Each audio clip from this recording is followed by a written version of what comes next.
Hello again, everybody, and welcome back to Figure Study, where we appreciate the form in Transformers. Today, we're taking a look at animated Grimlock. And, honestly, for something like this, where it's all about the aesthetics, I feel like we could do the entire thing just on animated. But anyway, Grimlock, yeah, he's a giant cartoon T-Rex looking thing. Ah. He looks good. He's got, typical kind of. He's a typical Grimlocky looking dinosaur. Slightly darker gray than is usual, I suppose. Slightly. Yeah, nice little details on the hips here. I really like the gold trim they have going around the edges, around the legs, and his stumpy little tail that actually does kind of, sort of, maybe a little move, which is nice. He also has this really great, overly exaggerated steam shovel-y face. like, I just, in I wouldn't probably like this look if it weren't animated, but because he's based on like a cartoon where all these features are exaggerated, I think this actually works really well. I really like just the enormous lower jaw. It's so ridiculous and just kind of awesome. Grimlock is king of the underbite. Yeah, he looks really cool. He does not cover up his robot head all that well. It's kind of peeking through there.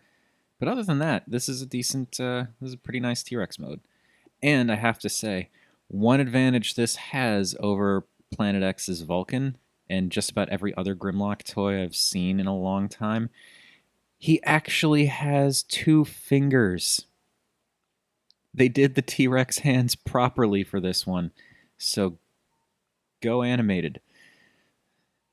I know it's a dumb thing to be worked up over, but honestly, it's such a small, or not small, but it's such a kind of significant tiny detail, because he's supposed to be a T-Rex. T-Rexes only have two fingers. Anyway, getting on to the rest of the figure here.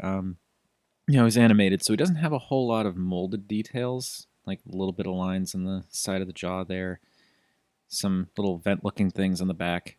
But yeah, not a whole lot, which is fine because he's meant to look like a cartoon. A little unfortunate that there's this kind of gap that you can see there, but that's only if you're looking at it from that very specific angle. But yeah, he looks nice, and I really dig the color scheme. The gray, the kind of not quite burgundy red, the gold.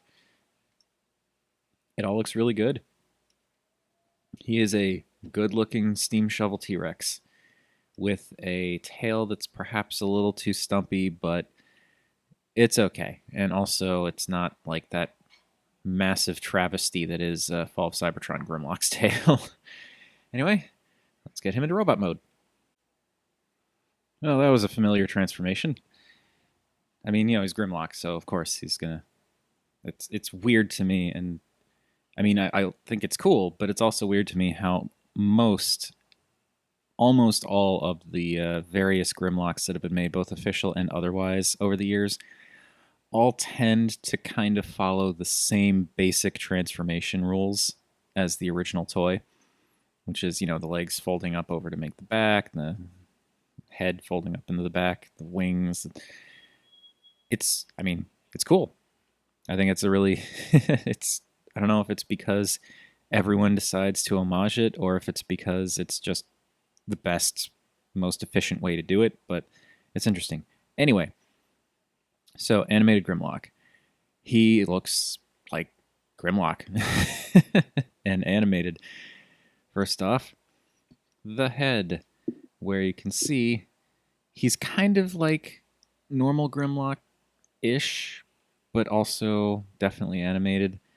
And they carry over that pronounced steam shovel underbite here, which, like, again, if this weren't animated, I would probably be bothered by it, but I think it actually works really well for, for animated.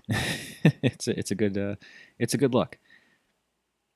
For the rest of him, he's cool. The color scheme still works really well. I really like the gold and the red combination in the torso area. He's got a little bit of detail in the chest, like probably the most molded detail you're going to see in the entire figure, which it's a little weird, but it works. I do think it's a little unfortunate, though, that white Autobot symbol, like right now it's looking okay because of the reflection, but you can see if I like block the reflection a bit, it kind of gets lost in that gold there. But then at the same time, I'm honestly not sure what they could have done for that color to make it pop against that particular gold that they have there. Like, unless they put like a little bit of black in the background or something to break it up. So, I mean, it works for what it is. It's just, if you're looking at it straight on with no reflections, it kind of blends in. But anyway, he looks good. I mean, it's got pretty much all the same detail as in Dino mode. Got, decent looking feet, boots. I do think it was really clever how they had the section of his back that, like you could see those are the vents that were covering up his back, how those fold around and kind of complete his feet. It's just kind of filled them out a little bit more. And that was a nice touch. He's got like the tiny little pronounced knee pad things. Yeah, it's got the typical Grimlock wings, and also really cool that the T-Rex arms fold into the wings there to just kind of clean them up a little bit. And then, of course, giant head that just kind of flops around back there. And he's got this kind of weird collar going on here, which, I mean, I'm not entirely sure what the function of it is other than to just look visually interesting. And it pulls that off. I mean, it breaks up the gold pretty nicely. It's accentuated by the, midsection down here, the same color. A little bit of molding in there.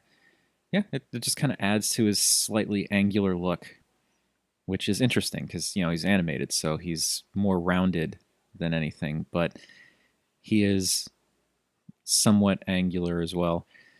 It's also interesting how his hands, instead of folding out, are actually the dino feet that just curl up and can be used as regular hands. I do like these hands. I think they look pretty darn cool.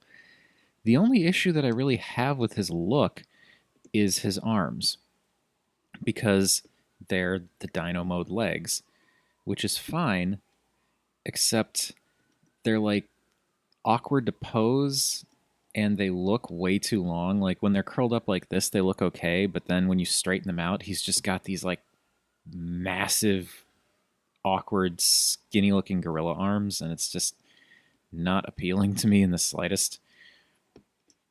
And like from the front here, they look not bad when you angle them back like that, but then, yeah, his arms are kind of a mess, and I don't really know what they could have done to fix that other than include a ton more engineering, which, he's simple. He's a very straightforward transformation. I think he's actually the simplest animated figure I own in terms of transformation. Even though he's the biggest, he's the simplest. But yeah, his arms are just kind of wonky to me. They look like the actual color detail looks great, but they're just so weird and lanky. But overall, I mean, he is a neat looking guy.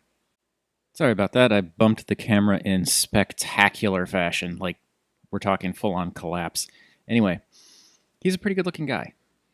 Overall, I'm just not crazy about the arms. That's the only thing that bugs me. But the rest of him, the simplicity, the detail, the color, I love it. The head is fantastic. Works great for, animated. It's just these awkward arms. Ugh. Anyway, that's what are you going to do? But anyway, that has been my look at the Transformers animated Voyager class, in this case, I guess, Grimlock.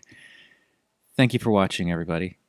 As per usual, feel free to like, comment, subscribe. Any combination of those three, make me a happy Rob. And remember, art is more than meets the eye.